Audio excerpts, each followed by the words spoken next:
Hello and welcome to the Arkin Brothers Talk About Movies. I am Matthew Arkin, and this other guy who you will see or hear is my brother, Anthony Arkin. And today we are going to talk about 1964's Lady in a Cage. It's the third in our string of home invasion movies. We started with Suddenly, then we went to The Desperate Hours. We're moving up in time into the 60s. Maybe we'll do something from the 70s next. Movie is starring James Caan, Olivia de Havilland, Jeff Corey, Ann Southern, Scatman Crothers, and Charles Seal. Directed by William Grauman. And we're going to talk about it. Stick around. Talking about cocktails that are stylish, movies great or phony, and how Tony should win a Matthew, and Matthew should win a Tony. But in the meantime, talking about film in the meantime. The Arkin Brothers talk about movies.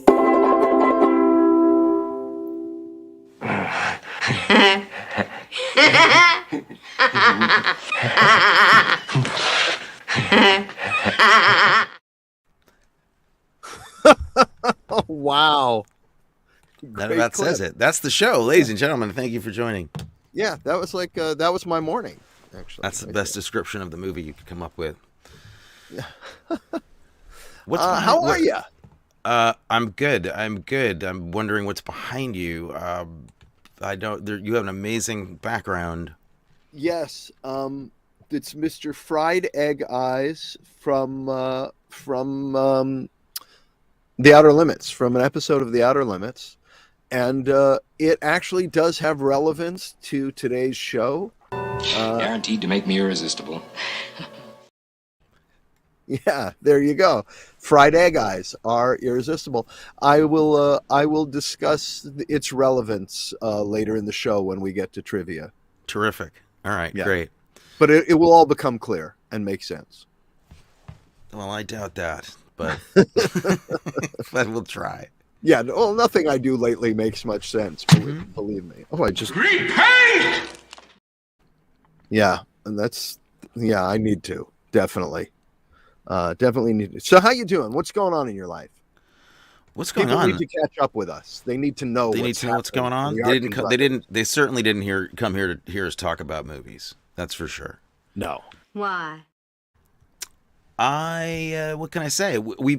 Amelia and I have been teaching a lot. You have a new class starting, right? I've been seeing advertisements for it all over the Instagram. We started a workshop, an on-camera kind of scene study-ish workshop called Being on Camera, which is what we call our kind of teaching business. So yeah, we just started that workshop day before yesterday. And yesterday we taught our audition class. It's got Freeman Studios. It's been a busy time. Also, Amelia is now teaching at HB on Mondays, so it's like a whole new world for us. We used to be ne'er-do-wells, or I did anyway, and now we're fancy teaching people. Now you're do-wells. Now we're do-wells. Thank you. I'm just a hustler. Don't you know it? Yeah, that's the story of our lives. Yeah.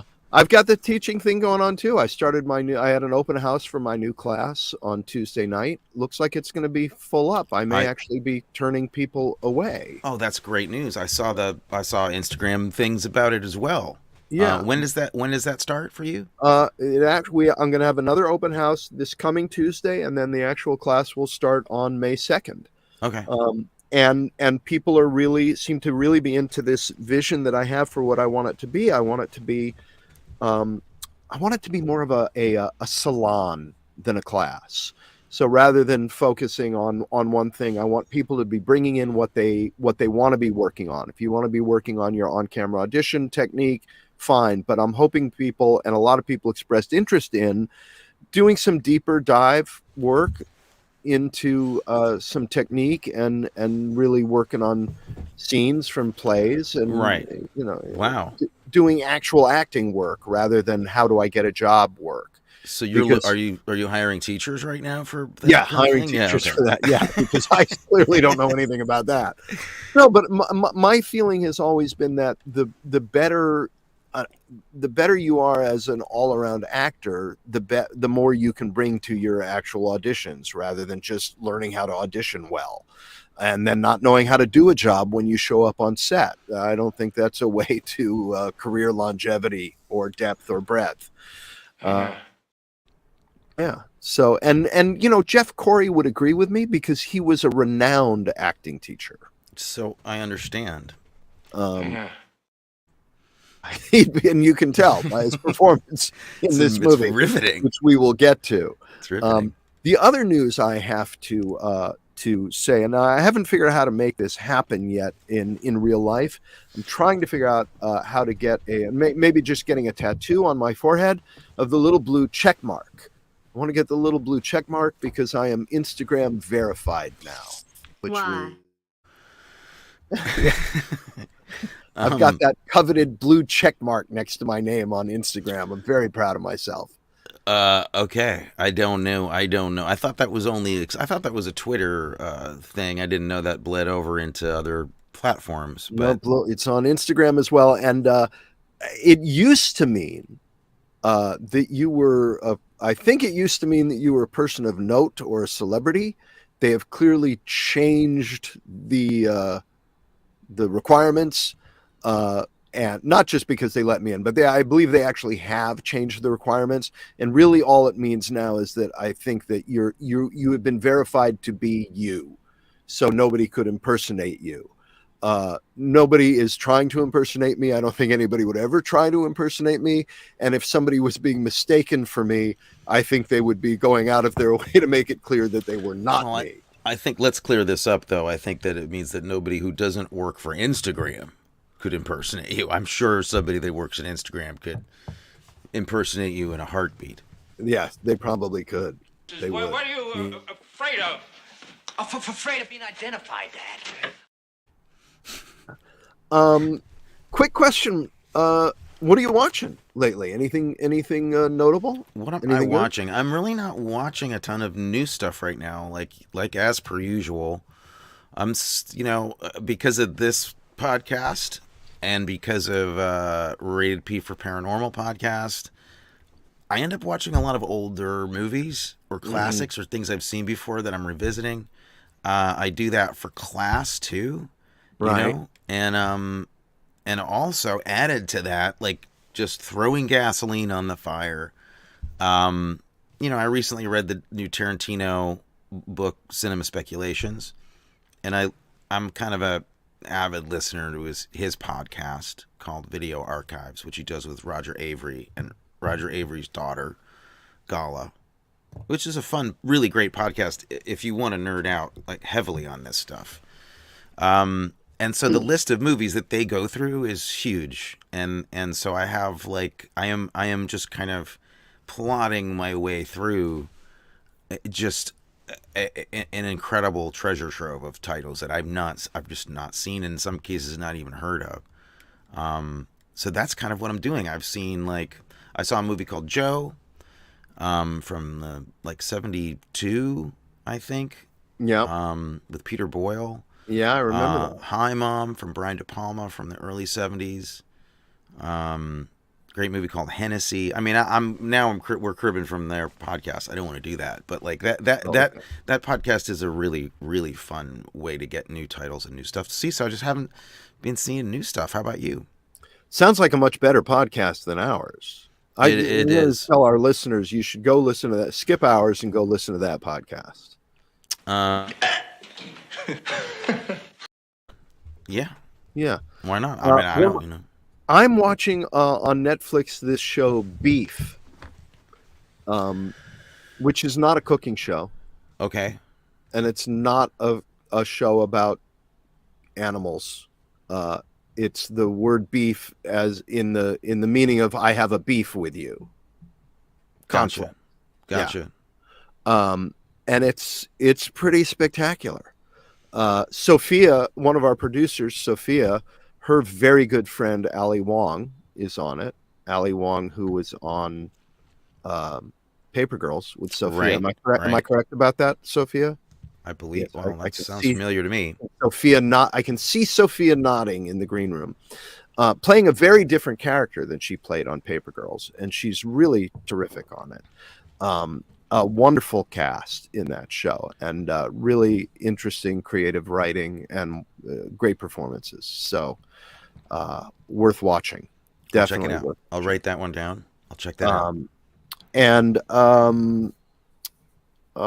then the other thing I'm trying to wrap my head around, trying to get this short film off the ground. You read the script. Yeah, you sent me the script, and yeah. Trying to figure out ways to either rewrite it or shoot a segment of it that will be easier to shoot, because there's a lot of locations and stuff in it right now that would make shooting the whole thing as is without some creative poor man's process, et cetera, would make it a little daunting. Yes. So I'm trying to figure out what I can do to keep the story intact, and or just shoot a part of it to get it going. And then there's also the problem that Sophia is not 8 years old anymore, because I need an 8-year-old Sophia to act in it. Well, I'm not 8 years old anymore either. What? But it really hinges, a lot of it hinges on the performance of the 8 or 9-year-old daughter in the movie. Got to have somebody. Good. Well, like I said earlier, you wrote something incredibly easy to do. Absolutely, snap. Piece of cake. Yeah, just two people in a room talking. Mm-hmm. No production design, no nothing. No night shoots. No working with kids. Of course, I wrote something that involves an 8-year-old, a car, night shoots in Los Angeles. In a moving car. In a moving car. Yeah. Yeah. So it'll be.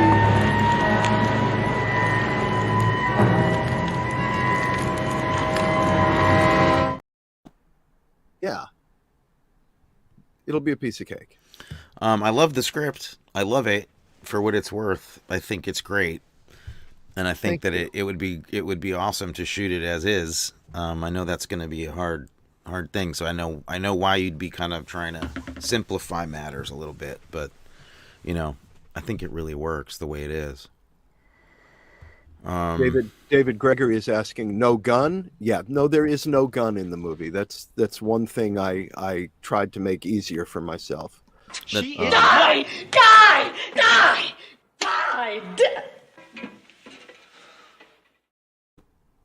Look at that. I guess we're being told by our producers that we are almost 15 minutes into the show, and it's time to start talking about what we're here to talk about. Lady in a cage. Lady in a cage. Yeah, nice. There you go. Yeah, Lady in a Cage, which is about Olivia de Havilland, is a fairly well-to-do woman living on a lovely street in is it Los Angeles? No, is it Los Angeles we're in this movie? Well, you see surfboards, so I'm assuming so. Yeah, we're in Los Angeles.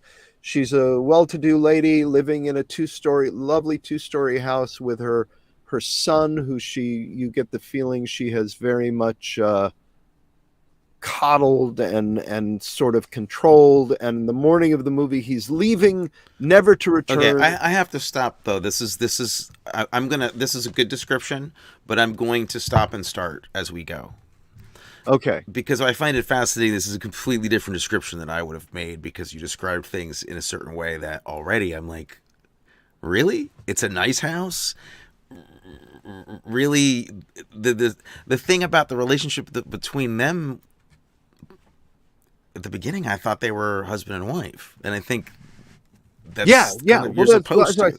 Yeah, it's inappropriate relationship between mother and son.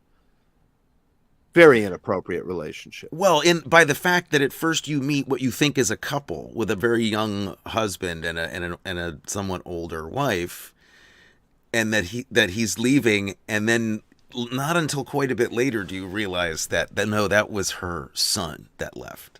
Ah, okay. All right. Please continue. I'll keep describing it badly. Here's this house. And she's stuck in an elevator. The lady, till probably Tuesday, she says, I need somebody with a suitcase to help me out. We could do real good. Clean out the whole house, probably.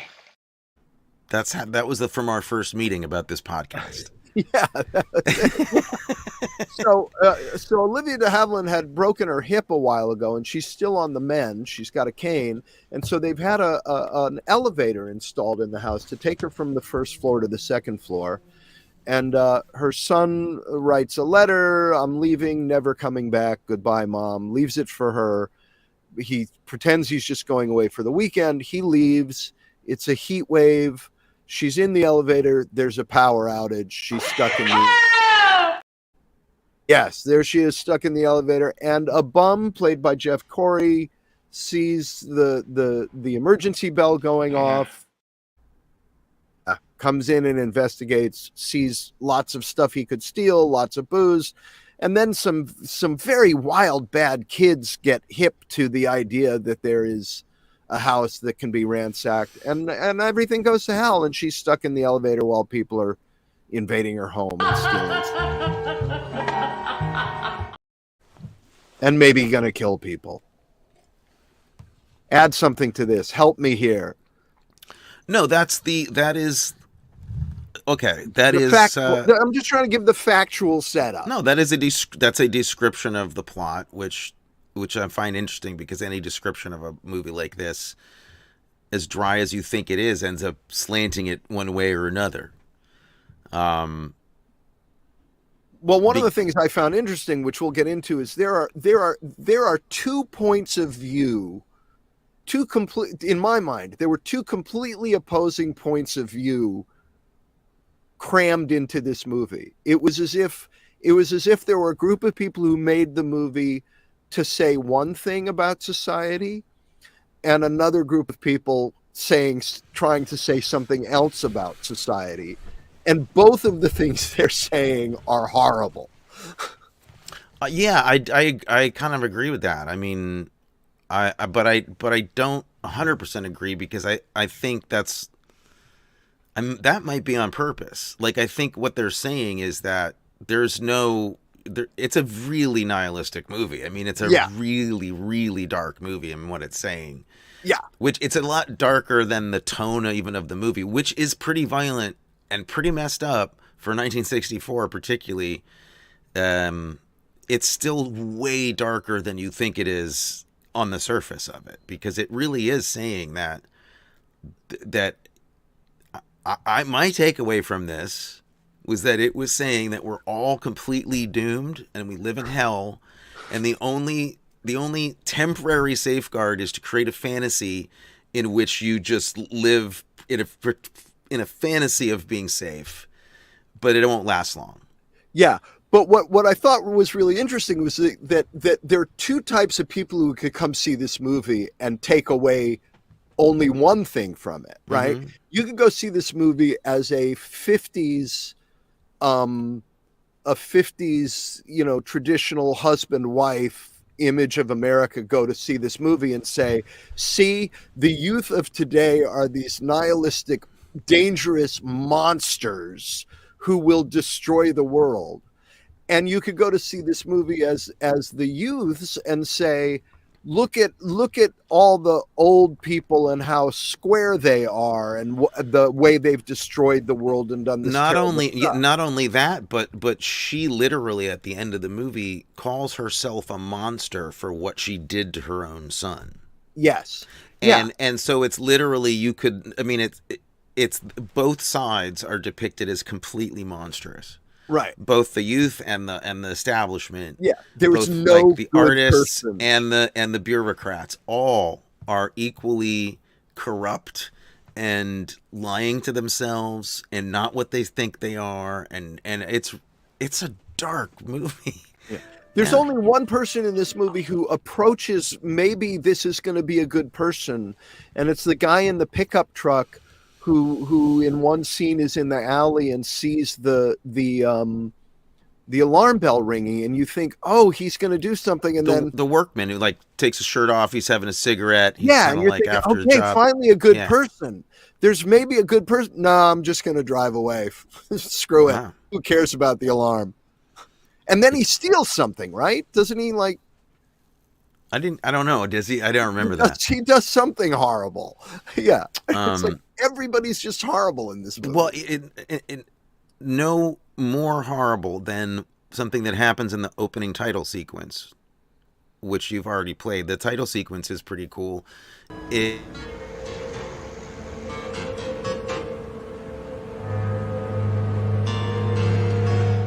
And by cool, I didn't mean because there's a dead dog in it, but that's what it looked like I said.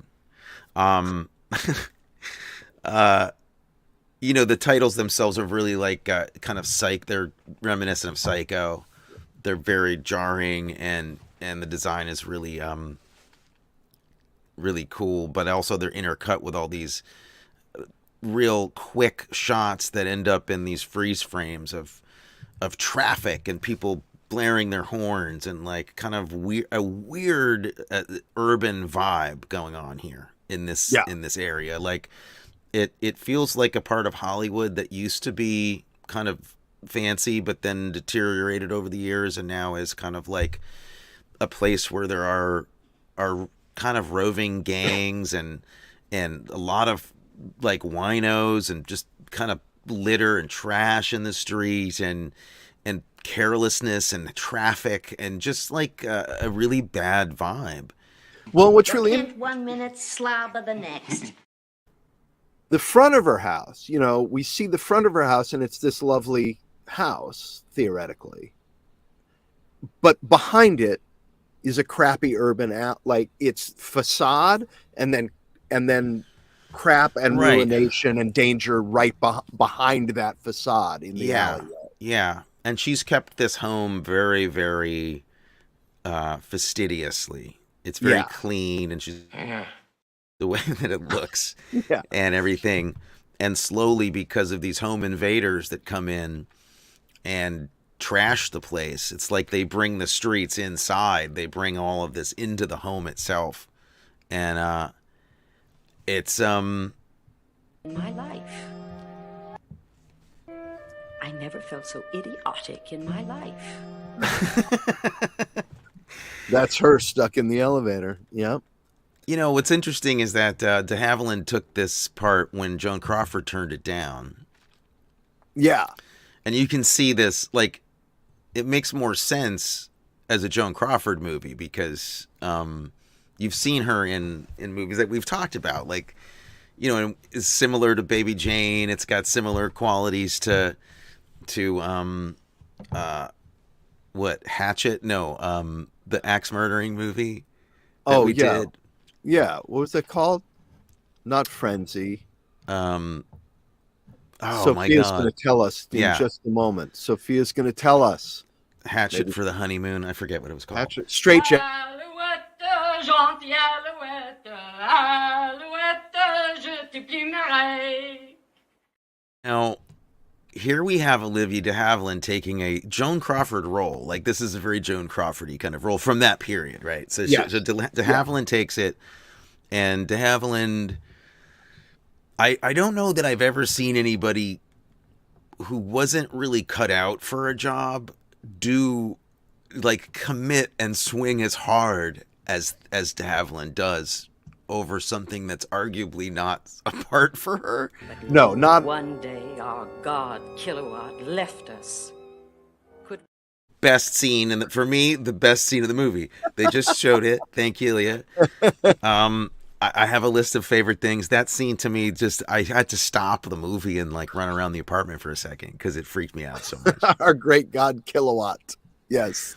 So the whole conceit of the movie, she's a poet, right? This woman that lives in this house who's broken her hip and has an elevator currently installed so she can get up and down these big flights of stairs in this mansion. She's also a poet and an artist of some kind because she has like an art studio or a collection of stuff you think she may have made, and she's a poet. Now, how a poet got the money to buy that place at any time in Hollywood is interesting. Oh, I haven't written anything but letters in so long. Maybe she only thinks she's a poet because, in fact, we learn later as the movie goes on, she's not a completely reliable narrator. There's something a little wrong with her. So anyway, she gets locked in this elevator, which is just between two floors. It's not very high. It's like 15 feet up or something. Yeah. Perhaps we can go up together in the fall. I should be through with this wretched thing by then. And so you got this 127 hours part of the movie where she's killing time or trying to figure out what to do while she's waiting for somebody to come rescue her. And she starts getting delirious and she recites her own poetry.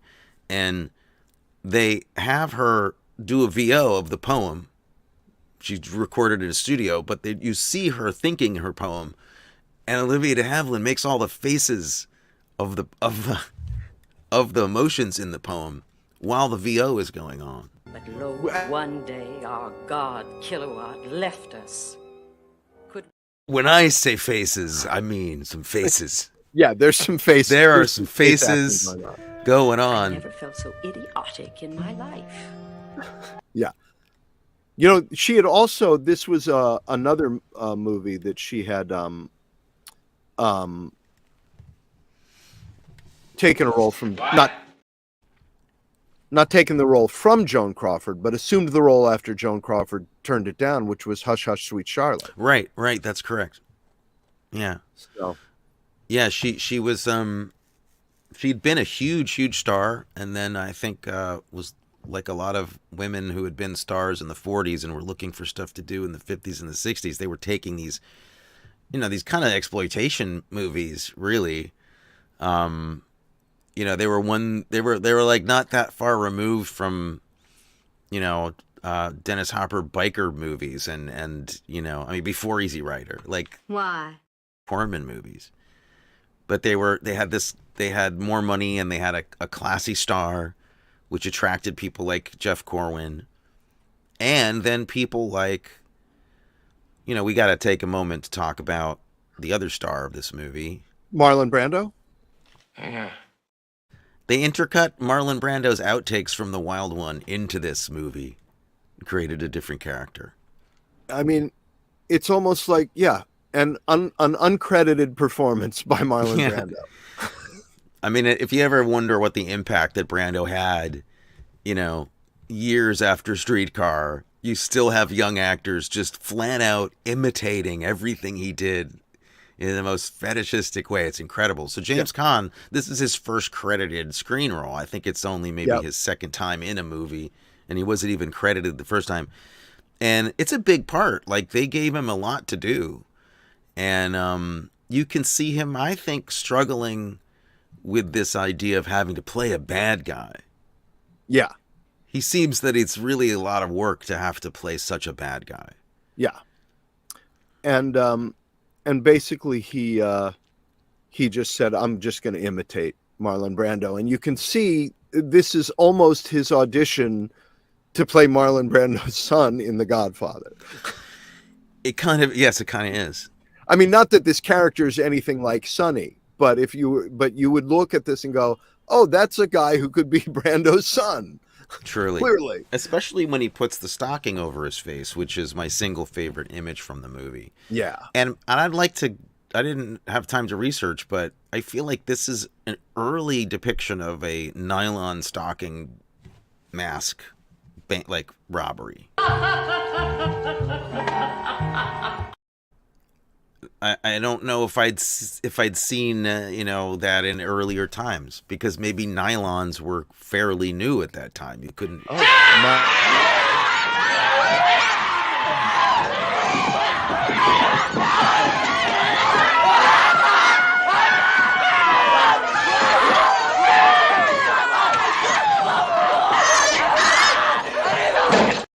It's a crazy movie. That is crazy. Some actors studio group theater shit going on there. Yeah. And that's some great cinematography by do you know who? Who? Lee Garms, who was very, very famous, but also shot The Desperate Hours 10 years before this. Which we loved. Can see the same, like, really hugely brightly lit sets, deep focus, like very, very little shadow work. It's really, like, incredibly bright. Oh my God. And really, really, I think efficiently and well done. Well edited, this guy Leon Barsha, who cut Lonely Are the Brave and Sudden Fear with Joan Crawford, did a great job. And I just, I kind of, this is kind of one of my favorite kind of movies to discover. I'd seen it before, but I took it more seriously this time because we had to talk about it. And isn't it a huge surprise, right? This movie? Yeah. Yeah, it was a huge surprise. I mean, the plot itself is very mundane. Yeah. There's nothing particularly compelling about the plot or structure of the film. It's all the point of view that makes it fascinating. Yeah. Both for its time and historically. This movie, I think, could only have been made when it was made at that particular crux of time, right before, a couple of years before Summer of Love and the hippie stuff. And there's a poem I would like to read that I found that I think speaks a little bit to what this movie is about. If you'll indulge me to read a poem for a second. I think and it's not a poem. It's not a poem written by her, but this is a poem that I found written by Gregory Corso. Right, beatnik poet. Beatnik poet. And the poem goes like this: "We're gonna kill you, Pop, all of you, you and the pig and the human being. A joke, right? Well, why? What have we done? Why us? What have we done? You're here. You're here, Pop. That's what you done. You're here, Pop. That's what you done. That's what we all have done. We're here. Stone Age, here I come. Hustle, baby, hustle." And that poem, oh, wait a second, that's not a poem by Gregory Corso. That's dialogue from the movie. That's actually dialogue from the movie.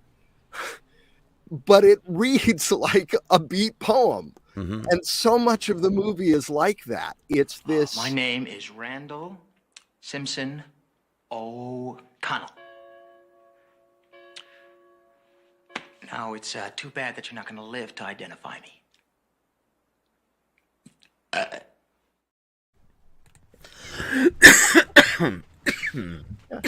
Oh, that was nice.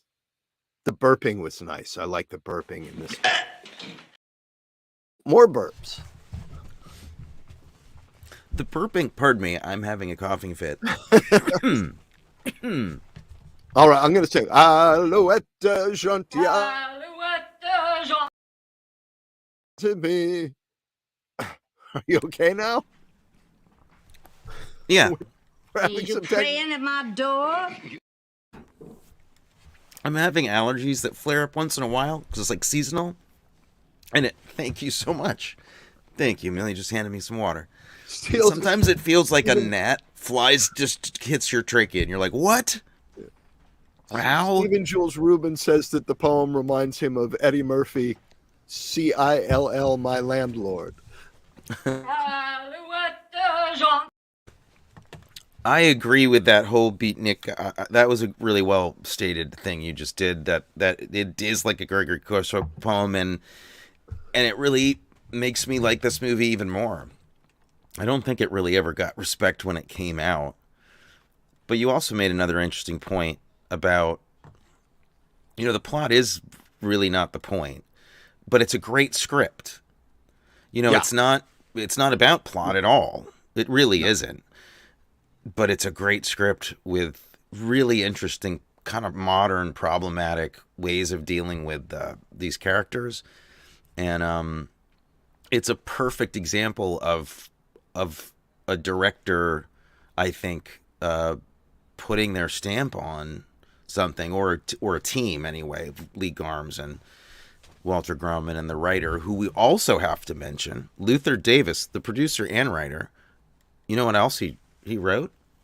What? Daughter of the Mind. Daughter of the Mind. Mom of show Barbara from our Mom's Corner segment did a I think it was a made-for-TV movie. Yeah. Called Daughter of the Mind, written by Luther Davis back in the 60s. Wow. So, Mom, if you're listening, type in any tidbits about Luther Davis that you might have if you met him. Wow. So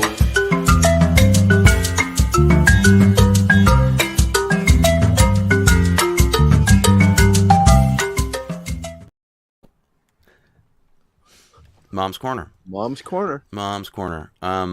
So yeah, she did this. I think she played a Russian spy on that show. Yes, she did. Very serious business on that show with her. Not something she was normally cast as. No, she's normally cast as the nice girl. Although in Man on the Moon Marigold, she was not the nice girl. I don't remember that. I got to see that. Yeah, you do have to see it. She's fantastic. Yeah. So I think anyway. I'm gonna go backtrack and go to this one point that I think, just like Sam Peckinpah, this movie starts with an image of a child doing something that is so weird and upsetting that it set the tone for the whole rest of the movie to me. Yep. And it's a shot. Hilyard already showed this.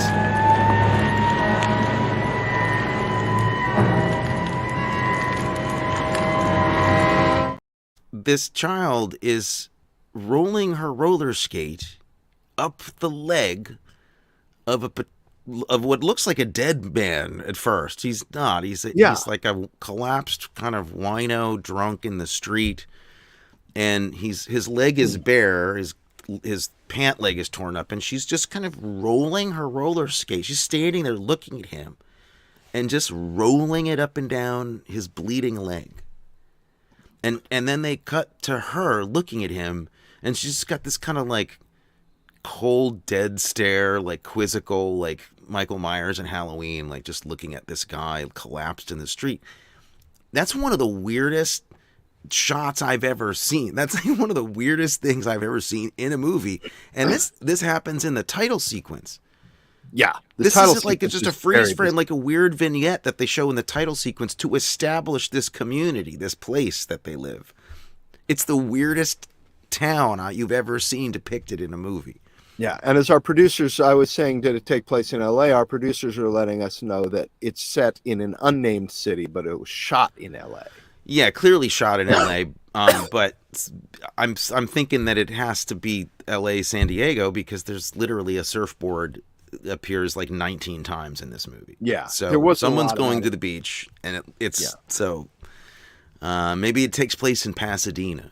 Yeah, not a lot of surfboards in Minnesota at the time. But it also is clearly a big city. She's like, it's not a little suburban area. She's pretending it is. She has a little picket fence, little house, but it's clearly now, like in the movie Up, that animated movie. Yeah, this would be a good double bill, like with Up, like, because I feel like that's the same movie, but Up is a happier version of it. Yeah. There's so much stuff that they do with imagery and juxtaposition of images and juxtaposition of sound.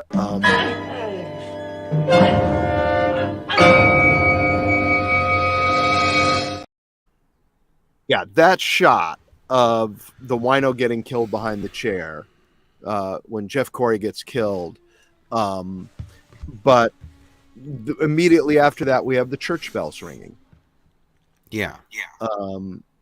Then the title sequence by a company called TriArts, which was such a spectacular title sequence that I looked up TriArts. Did you look them up on IMDb and see what they've done? But I love this title sequence. Yeah, I looked them up on IMDb, and they did the titles for Lady in a Cage. That's it? That's it. That's the only place they appear is title sequence, lady in a cage. And it just seemed such an iconic new kind of title sequence that I thought this must have been like this company that just did all kinds of. No, this was it. No, I mean that probably means they produced that part of it, but probably Walter Grauman, the director, probably just directed it. Right. I mean, so, the interesting thing about like comparing it to Psycho, which has a very much simpler title sequence with no imagery in it, except that the titles are moving like this in the same way. Right. That was produced and directed by Saul Bass, and Hitchcock literally he just gave that to Saul Bass to do. Saul Bass designed all of that. He's very famous for having designed that, along with apparently directing the shower sequence, but there's arguments about that for sure. But this guy, Saul Bass, with a design background, was very famous. And I think this movie's kind of riffing on his stuff, but does a brilliant job of it. And it's probably this guy, Grauman, who the director did no other movies of note particularly, except he directed every TV show in the history of, ever. Walter Grauman comes from Twilight Zone, Murder, She Wrote, Columbo, Trapper John, Barnaby Jones, Troops of San Francisco. He did Naked City. Wow. He did Peter Gunn episodes, this guy. Wow. Well, so also Charles Seal, who plays Mr. Paul, the fence. If you look him up, he was on everything. Right. And also Ann Southern, who plays Sade, was on she actually had her own show called the Ann Southern Show. But you know what else she was? What? Tell us. She was the voice of my mother in My Mother the Car. Of your mother and mother? No, of the car, the mother. No, she was not the voice of my mother, but in the show My Mother the Car, she was the voice of the car of amazing. Jerry Van Dyke's mom. I would love to just stop for a second in honor of her, because I was writing a list of things that really make this movie why it's worth watching. What are the bullet points that make this movie worth watching? If you only have 2 seconds to talk to somebody about it. And I think, her and Jeff Corey are legit 2 real reasons that this movie is extraordinary. Their performances are so good. And she was amazing in this movie, I thought. Yeah. I thought she was great. She's crazy good. Movie star energy from the get-go. Fantastic. And she was a huge movie star. She'd been in so many things from since 1927 or something. Yeah, it's crazy shit. Crazy what a long career she had. I'm just a hustler. Melodrama just on high alert. Yeah. Rafael Campos does not. Speaking of what I may have missed, what is going on behind Matthew is everyone else. I'm going to duck out so people watching on video can see the picture behind me. This is a little Easter egg that Matthew's developed here for us. And if you're listening on the podcast, if you just Google the phrase Outer Limits fried egg eyes, you'll see a photograph of the image that's behind me. Repent! The reason I have that image, it's a bit of trivia, is that at the end of the movie, when James Caan gets stabbed in the eyes with the wires that I don't want to be too risque, but the wires. Damn you! That I think, anyway, that she takes out of her bosom. They used a combination of raw egg over easy eggs and paint to do the mush on his eyes after he's been stabbed in the eyes.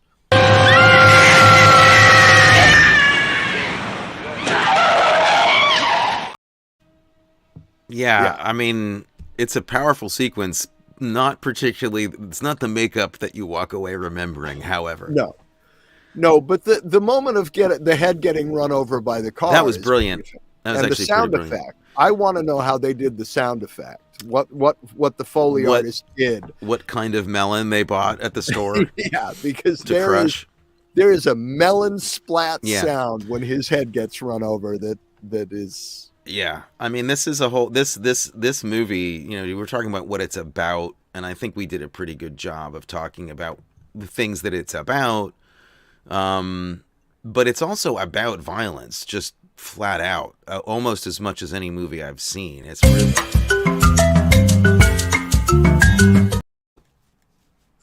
That was the first break I didn't understand. I don't want to talk about violence and have Mom's Corner come up ever again. Well, that's because Stephen Jules Rubin has asked that Mom's Corner just come up at random times. Oh, okay. All right. Yeah. Well, that still stands. I still would think that not to be a random. Did you leave me a note?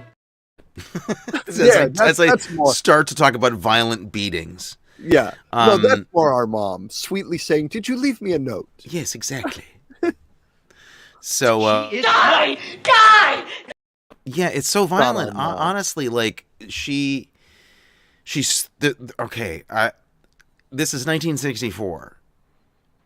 I'm having trouble remembering movies that weren't like Herschel Gordon Lewis that were this violent. There are beatings. The beating that Jeff Corwin takes when James Caan beats him up. They're all in the house. They've all kind of broken in at the same time. They follow Jeff Corwin in, who's Jeff Corwin's kind of a homeless guy. And James Caan beats him like, talk about a beating like Sonny Corleone. I mean, he destroys this guy. You think he really kills him. And it's all done in wide shots, and it's pretty distressing. And I was like, this is one of the most, this is really rough going to watch this. There are beatings, like everybody gets beaten. I mean, the guy I call Night Stalker, who's one of the gang members,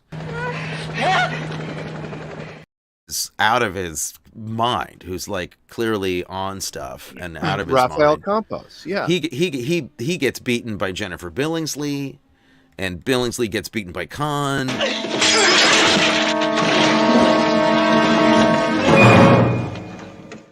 Yeah, there's multiple stabbings. Yeah. Corwin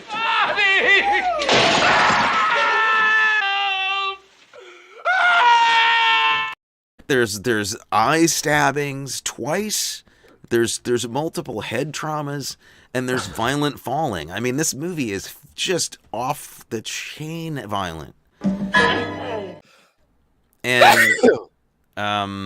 And I don't mind that, but really, I mean, I think it's just it makes its point. It didn't feel gratuitous, but holy hell, was I surprised by that.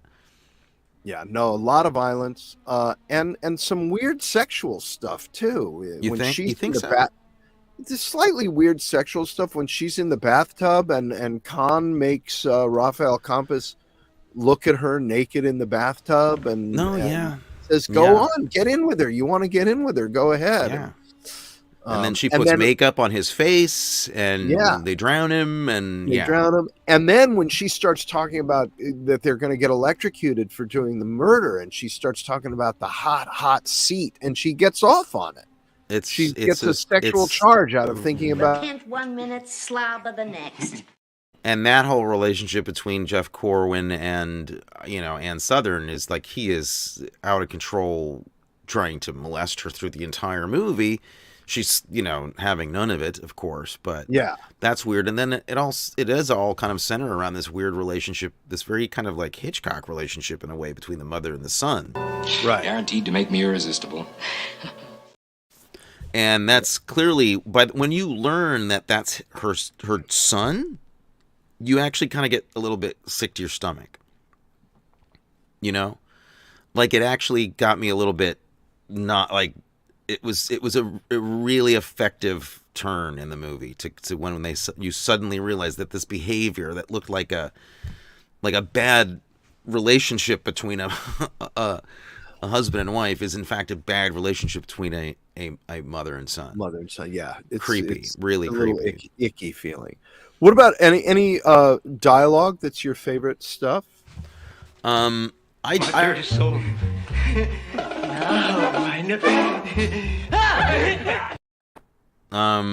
I liked the script overall. I had nothing. There was only one kind of line that I wrote down, but it was just that the way that he keeps saying, "Come look at the human."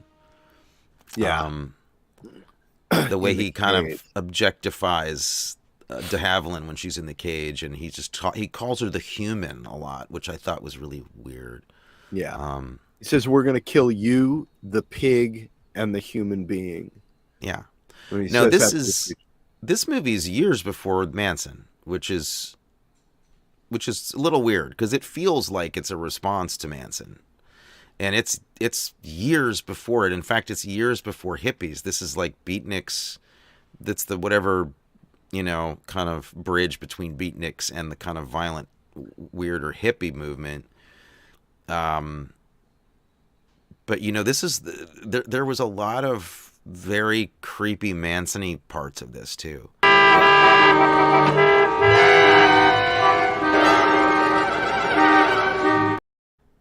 There, yeah. Great shot of his head under the really tire. creepy, really creepy. I loved when she says to Khan, when he talks about that he was raised in a care home, as a ward of the state. You're one of the many bits of offal produced by the welfare state. You're what so many of my tax dollars go to the care and feeding of. And it's such a horrible, uncomfortable statement of the two halves of this movie. Yeah. Yeah. The creepy feeling. And then earlier she says, armament stock seems such a terrible way to make money, don't you think?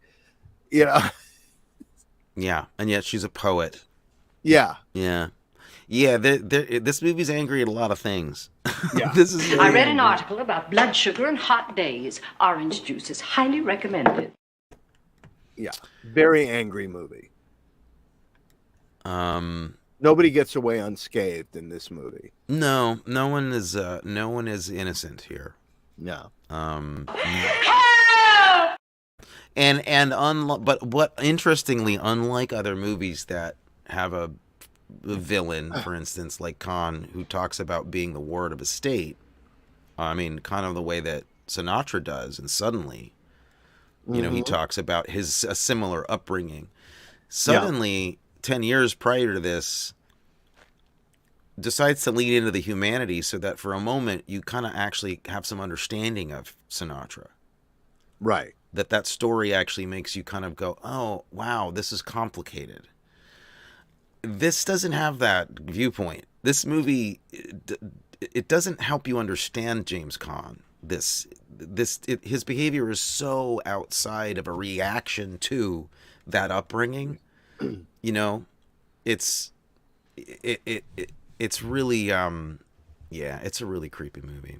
There's hints that some stuff like that her behavior comes from drugs too. There's her getting high. There's that is thrown in there. There's also this weird moment where James Caan he seems almost sort of sympathetic to Olivia de Havilland's plight, like to have some sympathy for her in a weird moment. When he's in the elevator with her. Yeah. But it goes away quickly and it isn't quite explained. She is Die! Well, I think it's based on the fact that, he didn't have a mother and she has an overabundance of kind of weird mother energy. Right. But she ruined her son too and drove him away. It's like a little ballet of that relationship in the elevator. Yeah, it's all really weird. twisted. And again, like the fact that they not to be offensive in any way, there are multiple shots of Olivia de Havilland's like heaving bosom and she's sweating and it's very kind of weirdly sensual and stuff, but her her breasts are like prominently in this movie. Yeah, and very then much. when she pulls the weapons out of her brassiere, essentially, you're like, oh my god, it's pretty pointed, man. Yeah, you know, there's a great actor in this movie who we haven't mentioned. Scatman Crothers. That's it. I mean, yeah. Who makes you happier than seeing Scatman in whenever he pops up? Anything. Anytime you see him, you're happy. And he can't help but even he playing a kind of a thuggish guy, like a tough guy criminal in this. Like he's still a sweetheart. He doesn't look like a bad guy. Yeah. Yeah. You want to hang out. Yeah. There was actually a really interesting, weird, silent scene in the pawn shop. That one in the middle where Khan's been beaten by some other thug, and there's just silence in there as the pawn shop dealer's going over the stuff. No one's talking at all. Really creepy. Yeah. So you had a double feature with this already, which was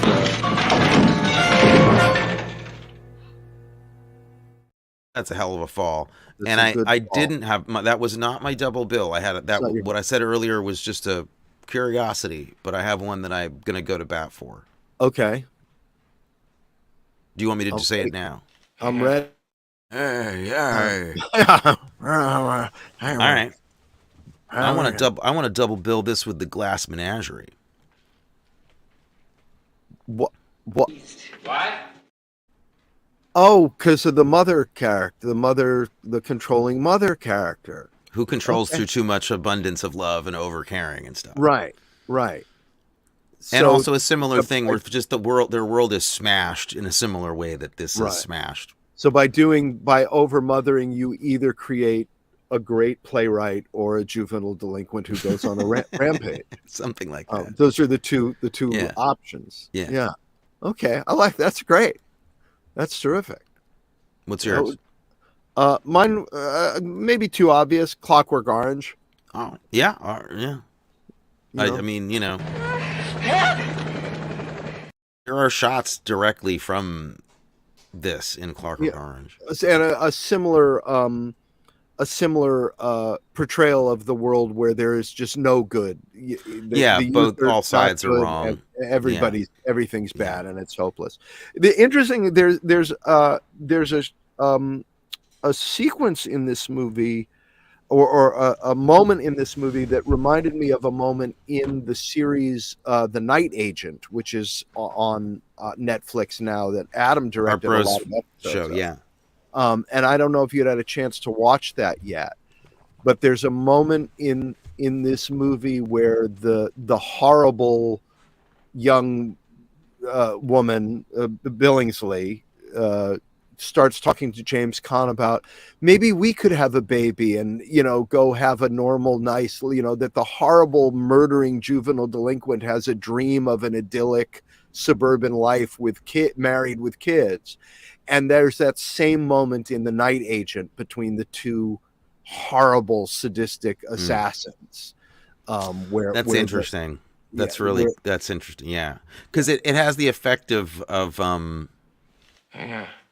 it diminishes the dream to have it too. It doesn't just make them creepier. It also makes you realize that anybody can have that American dream. It's not, it doesn't make you a good person because you want a picket fence. No. Yeah. No. And I cast us as George. George. I told you, George L. Brady Jr. Ellis Luckman. That's my mother, German. Oh, Hilyard, say it ain't so. That's who he thinks.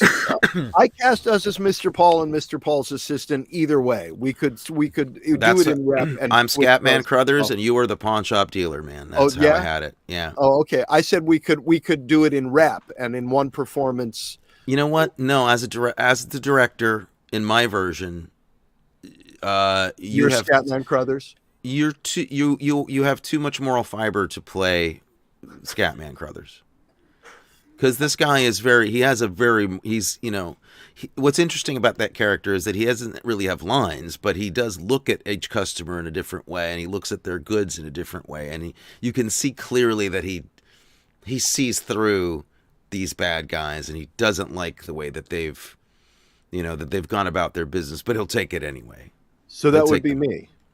Okay. Yeah. And Stephen Jules Rubin, says that he has always compared you to Scatman Crothers. I still want to. I know they have offered the role to Scatman, but I want a screen test for it. Yeah, absolutely. Okay, that's all I'm asking. Did you recast it? Yeah.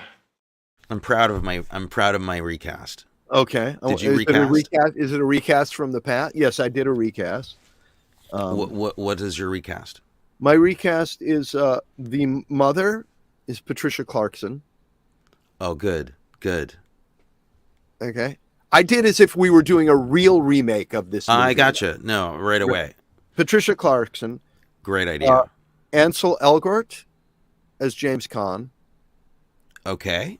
I Guy can from see Baby that. Driver. No, I can see that. I know where you're going. Good. Margot Robbie. Yeah.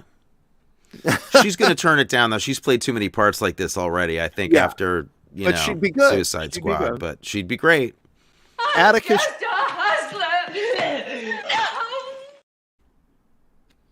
Atticus Schaefer from The Middle as the crazy third. As Night Stalker?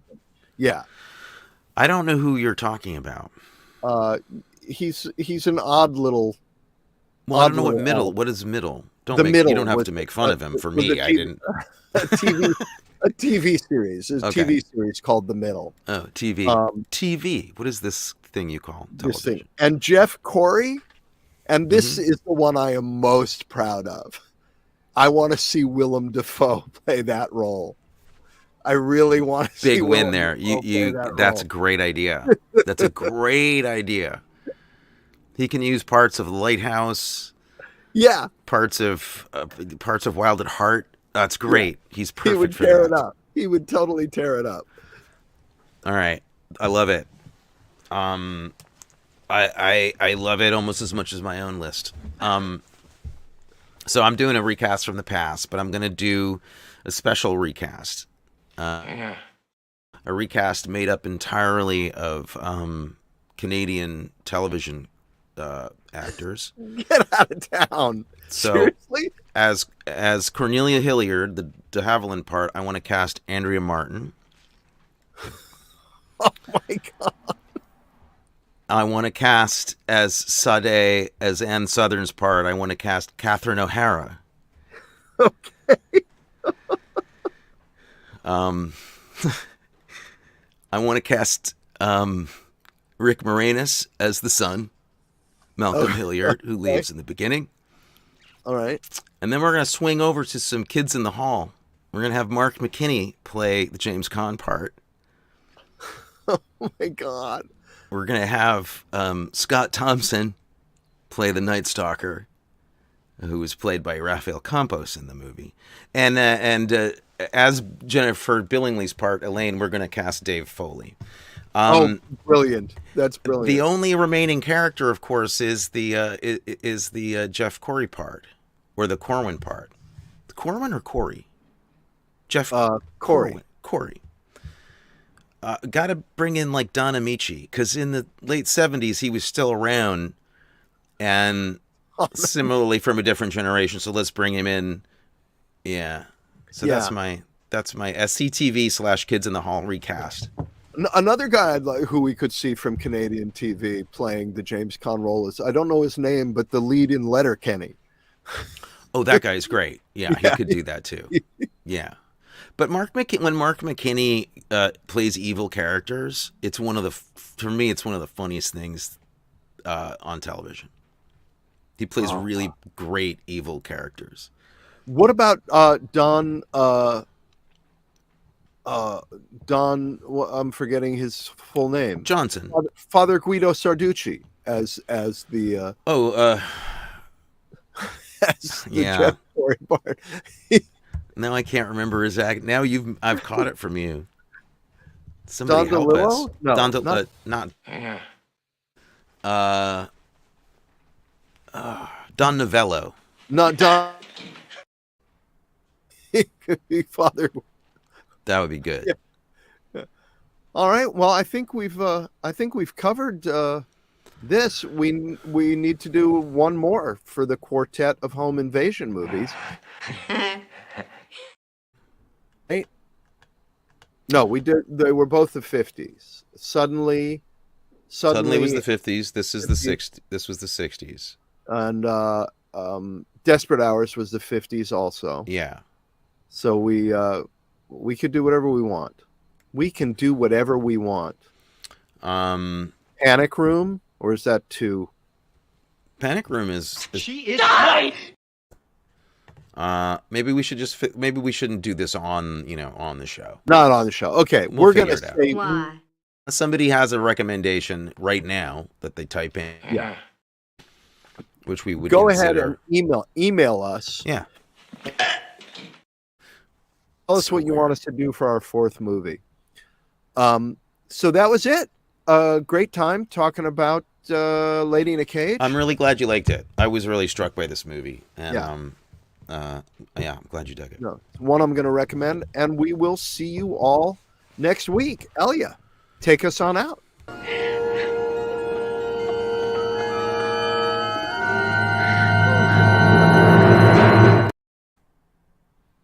Talking about cocktails that are stylish. Talking about cocktails that are stylish. Talking about cocktails that are stylish. Movies great or phony, and how Tony should win and Matthew should win and Tony. But in the meantime,